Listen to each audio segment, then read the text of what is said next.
I want to start off with some deep assumptions that we have about humans in societies. And when I mean deep assumptions, I mean things that people have been kicking around for 400 or 500 years in some cases, maybe longer. And they're assumptions that they seep into our society as well. We don't know really where we got them. I could give you some names of people who developed them, but they've just become stuff that we swim with. And let's just see what some of those are. One of these assumptions is that agriculture is better than hunting and gathering. And in fact, you can see it in the terminology that we use.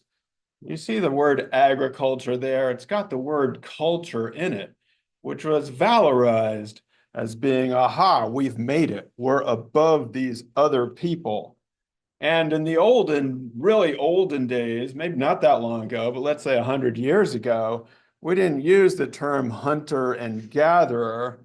We called people savages or wild man. And so the idea was that there are these people that are out there in the jungle or something, and they're just running around and they're like animals. But no, we have culture because we have agriculture. So this is a very deep assumption in our lives.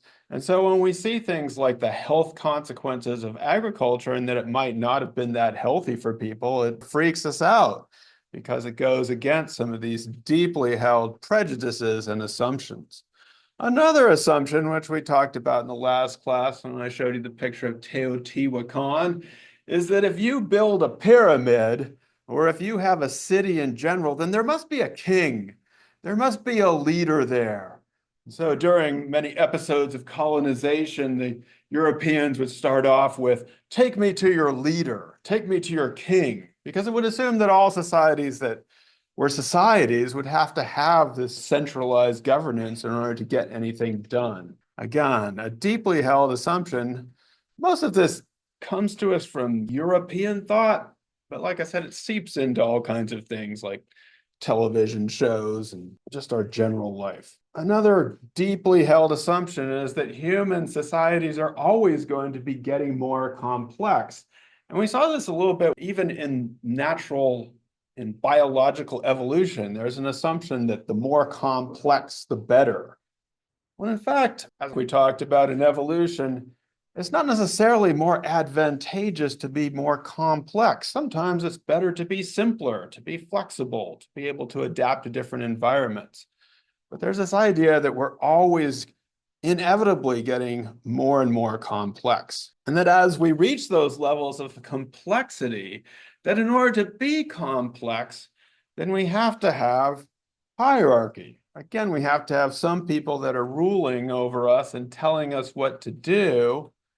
And necessarily then there's going to be some elite strata and the commoners or the peasants or the enslaved people, because that's just the way humans are. That goes together with the pyramid and the king assumption. And finally, these are not the only assumptions that we have, but the assumptions that we have for the material in this part of the chapter.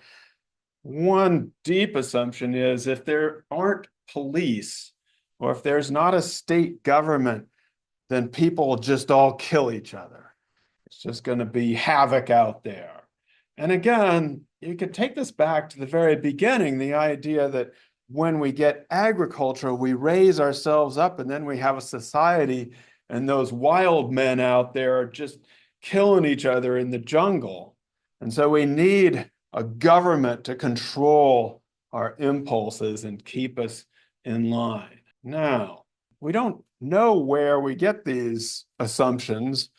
Some of them are deep. I could put some names on. The one about if we don't have a state government, that goes back to Thomas Hobbes about 400 years ago or so.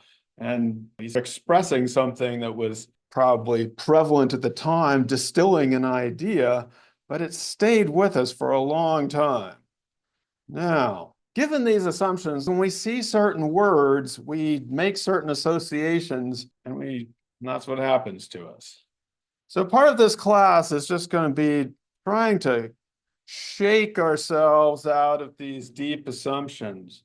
They're not going to disappear, but at least help you question them a little bit. I put up the image of a book. This book, every so often I feel like I should assign this book. It's fairly new, but it's too big to read. It's so big. So the book is basically about how a lot of these archaeological finds that we've done, for example, we talked about Çatalhöyük in Turkey, they were interpreted under these old assumptions. But the more we dig and the more we find and the more we think about what was going on, a lot of these assumptions don't seem to hold water with the new evidence. For example, in Teotihuacan, they seem to have been able to build pyramids and even an enormously successful housing complex without having inequality, at least huge inequalities, and without having a centralized government or a ruler. And so this book is complicated because, in fact, it tells us that the old ideas that we've had about how society works don't correspond to the evidence. But it's hard to get new ideas in there because in some ways, everything is going to be particular. So that's why perhaps this class is going to be more frustrating than revealing. I hope we learned something. But the main purpose is to just adjust or shake us up a little bit about some of these assumptions. Your textbook mentions these terms: bands, tribes, and chiefdoms. And these are terms that archaeologists use, but they use them in a very specific way, which do not correspond to how we tend to see these terms. As a general rule, we think of hunter-gatherer society, as we talked about in the last class, as organized in bands.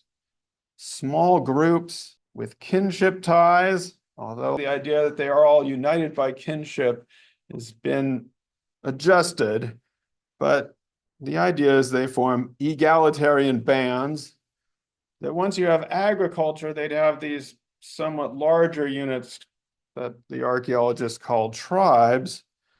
And then there are also these units that are sometimes larger, but more hierarchical, where there'd be a chief or a chiefdom. Now, the problem with these terms is if you read ahead a little bit, or you read right after they introduce these terms on 236, is that, now let's see, the relationship between these different forms of social and political organization isn't linear.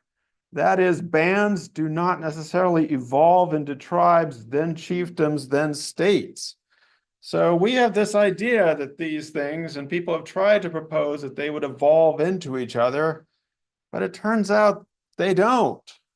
Sometimes they go back and forth or they change, but they don't. There's not any built-in progression to these groups. Then they tell us, nor do these different categories neatly correspond to agriculturalist versus hunter-gatherer lines. So then they tell us about the Pacific Northwest of America, where you had a hunter-gatherer society. They did not have agriculture, but you had settled villages, large societies, in some cases very unequal and enslaved people in a hunter-gatherer society. So they don't neatly correspond to agriculture or hunting and gathering. And then they go on to say, there can also be varying levels of complexity within these different organizations. So they don't even correspond to complexity levels. Now you might be wondering, well, what the heck are they then?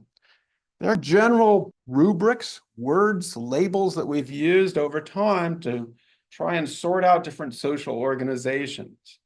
I couldn't decide. I don't know how to use these words, but I think I high-key hate these terms, not just low-key. And the reason is because, for one thing, they don't really correspond to what's going on in the social world. And the other thing I hate about them is they have these very popular associations which don't correspond to how the archaeologists use them. So people are always talking about finding their tribe, or I'm in the tribe of this or the tribe of. Wait, what do we assume about chiefs and tribes? We certainly assume that they're early development of humanity. Let me put it to you this way. Would you ever distinguish between a tribe and a chiefdom in your life? No, you wouldn't, because you would think every tribe has a chief. That's just the way it is. That's what we grow up with, thinking that tribes have chiefs. So we wouldn't separate these two and say that one is hierarchical and one is, no, we wouldn't do that. I don't like these terms at all. I guess we have to use them because the archaeologists do, and so they still use these terms to generally describe social situations, but just be careful with them. So, yes, we associate these with early development because everybody wanted to know, well, how did we get from these weird organizations to have cities and states? And there have been several different ideas proposed for this. One of them is the idea of, they call it irrigation theory. It's an old idea. The idea was that a state has to develop where you need to have irrigation works.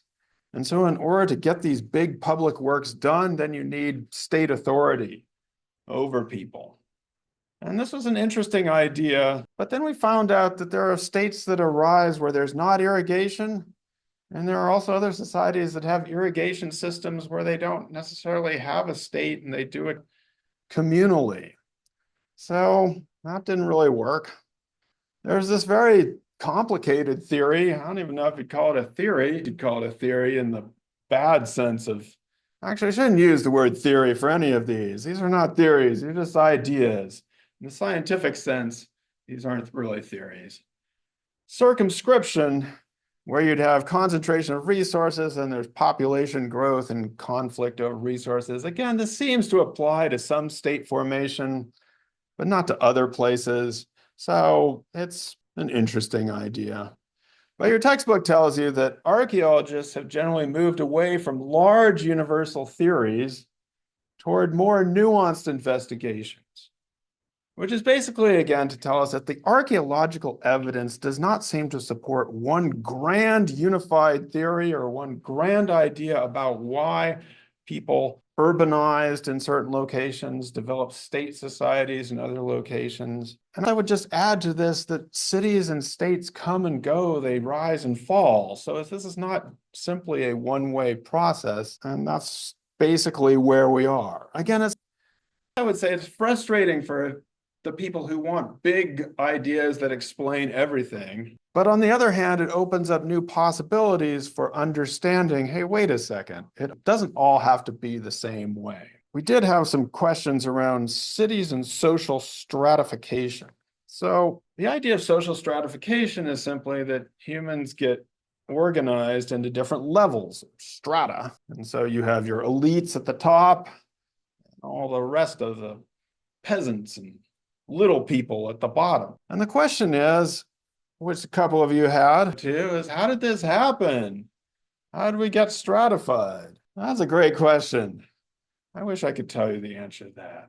That has been an eternal question. That's one of the reasons why I told you about those deep assumptions, because one thing is people are like, it just must naturally happen, because we can't really answer that question. We can say, though, that there are different types of stratification. And so to make one big claim about why this happened doesn't really work.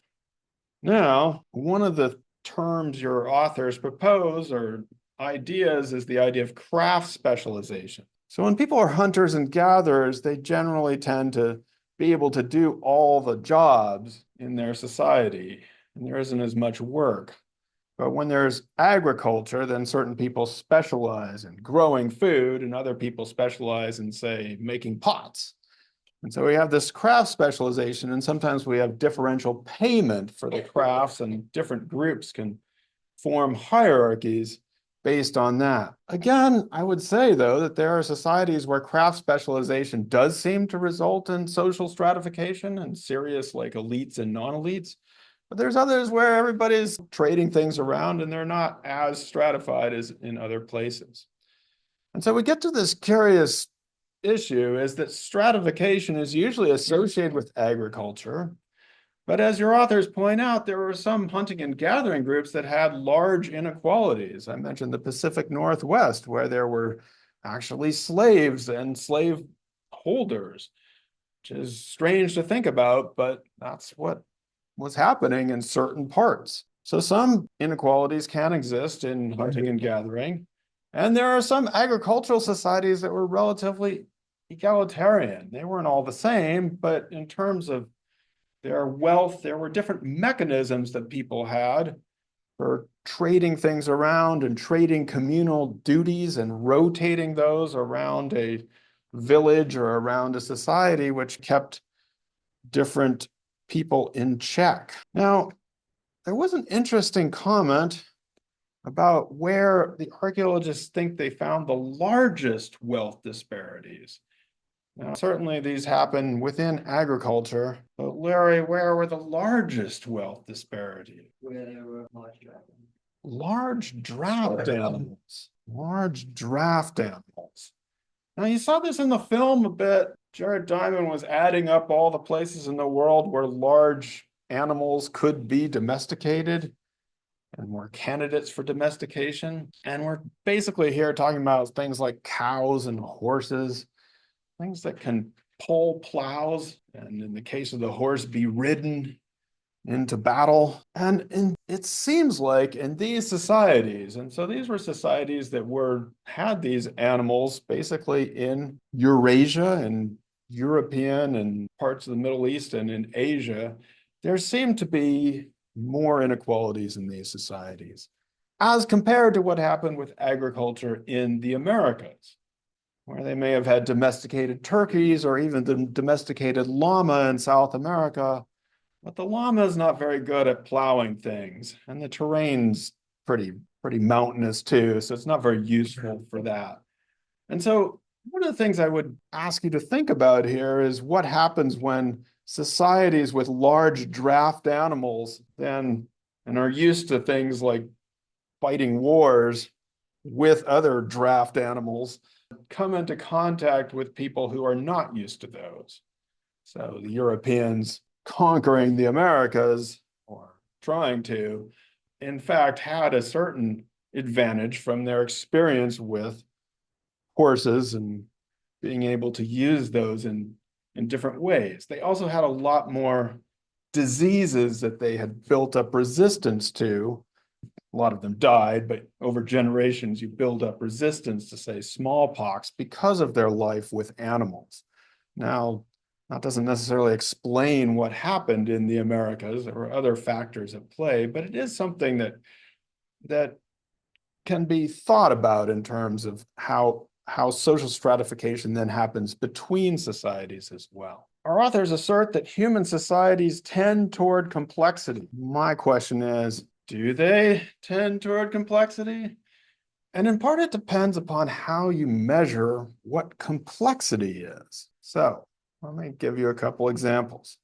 For one thing, if you live in a complex society, it can make your life simpler. Now, this might sound strange, but let's say you're in a hunting and gathering society where you have to do all the tasks and you have to learn all kinds of different things. And so your life is complicated. Well, let's say your only task is on an assembly line and you're hammering away all day long like this. And your life has actually been in some ways simplified. You don't have to learn all these things. Now all of a sudden you're in a simpler society. So it depends where you draw the boundaries around complexity. This is difficult to measure. The other thing about this is that in some ways, the simpler your tools are, the more complex your bodily skills need to be.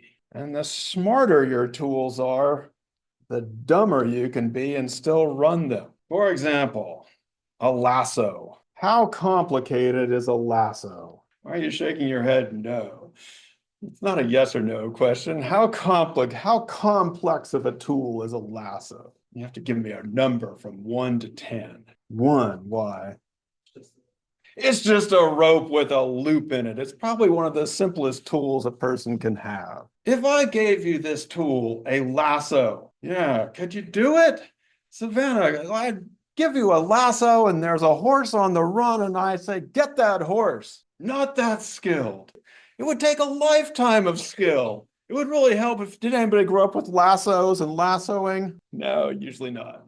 It would take a lifetime of skill to be able to wield that lasso correctly. However, if I give you one of these things, which rates as a 10 on a scale of complexity, and this thing is super smart, how long does it take you to learn how to use it? It's just finger pushing buttons. Give it to a 2-year-old. There you go. Yep. They're getting less and less able to do things because a lot of our tools amount to button pushing. And so we don't have the skills like what people can do with knives and lassos anymore. So our authors tell us, again, perhaps frustratingly, that there is no singular reason why human societies trend toward complexity. There isn't one singular reason, and societies are differently complicated in different ways. So again, this is perhaps frustrating because we want one answer, but there isn't one answer. There's no singular reason, and it might not even be a trend. When we have a complex society, though, we do need ways in which to operate within it or to govern it. And our textbook talks about formal rules. So rules, we probably know these more maybe as laws or guidelines, stuff that is written down. And if you break the rule or the law, there's some penalty that's going to be enforced, often by a higher power. Hopefully there will be. So that's one way that we do things in a complex society. But they also talk about social norms and how those are the unwritten rules or ideas that we agree upon, but we don't necessarily have to write them down because that's what you're just supposed to do. Now, this has been a huge issue in American political life, for example, in the last 10 years or so, because we assumed that politicians are supposed to follow certain norms. There were just agreements about how you're supposed to act and how you're supposed to talk. They didn't need to be written down as rules or laws because everybody assumed you wouldn't act that way. It turns out there are people who don't care about those norms. And one of the challenges has been, well, what do you do if a person doesn't care about the norms or doesn't agree with them and is just breaking them? But there's no law, there's no rule, there's nothing written down that says they can't do that. So both of these can be systems of enforcing power over others, but they can also be systems of trying to bring society into line or of getting, our next example that I want to tie it to, of getting some form of justice. So in the same way that we have rules and norms, there can be formal and informal justice systems. Formal justice systems, again, work on the principles of laws and rules, and you're supposed to go to a specific court, something handed down to you. A while ago, somebody said in a courtroom is where you get propositional statements. That is indeed like a classroom too. Classrooms have formal justice systems where you get handed propositional statements like grades. They're supposed to correspond to your work effort. So these are things that are written down and they're procedurally. But there's also informal justice systems. And again, these mostly are done through norms. They can go through things that look like what we would consider a court, like an elder or a community body, but they don't necessarily have coercive power over the ruling. They aren't necessarily able to enforce their judgment. So in an informal justice system, there might be an idea about what is supposed to happen, and it may be carried out, but it's not regulated, or it can't be enforced through some police system.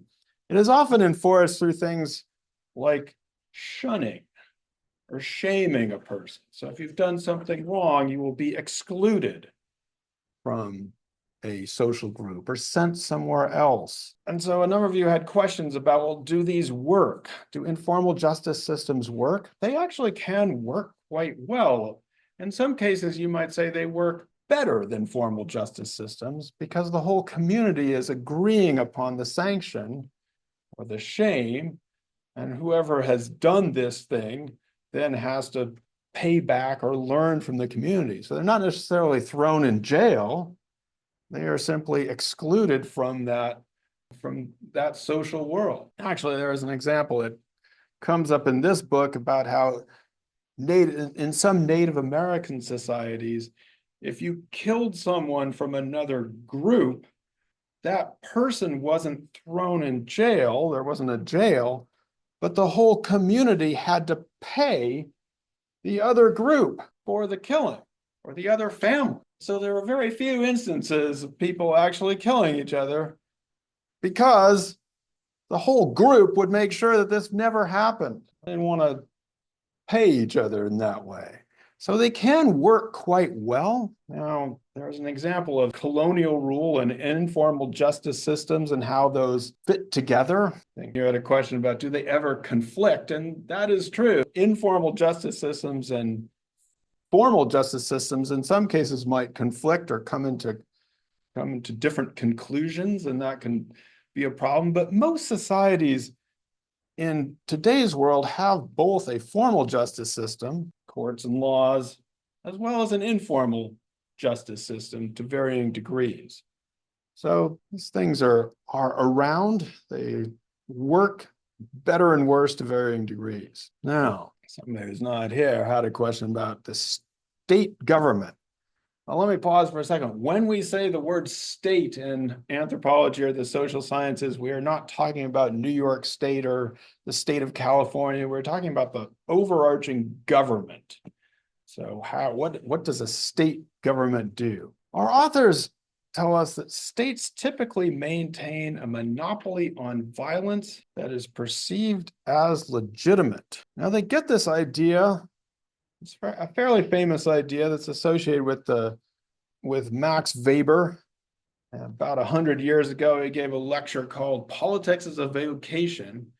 And he said the state was a human community that successfully claims the monopoly of the legitimate use of physical force, coercive authority within a given territory. So the idea here is that if you have a problem with somebody else, I'm going to say that one of you has a problem with me, and you come up here and pummel me for a while. No, I can hit you back if you're hitting me actively, but can I then go and get a bigger weapon and start hitting you more? What am I supposed to do after you hit me? I'm supposed to report it. Yes, I'm not authorized to bring in a baseball bat just because you started hitting me with your fist. I'm supposed to then, once I've extracted myself from the situation, I'm supposed to report it and call the police. Now, this is actually different in some human societies. I told you about the example of how if somebody killed somebody, then that group had to pay somebody else,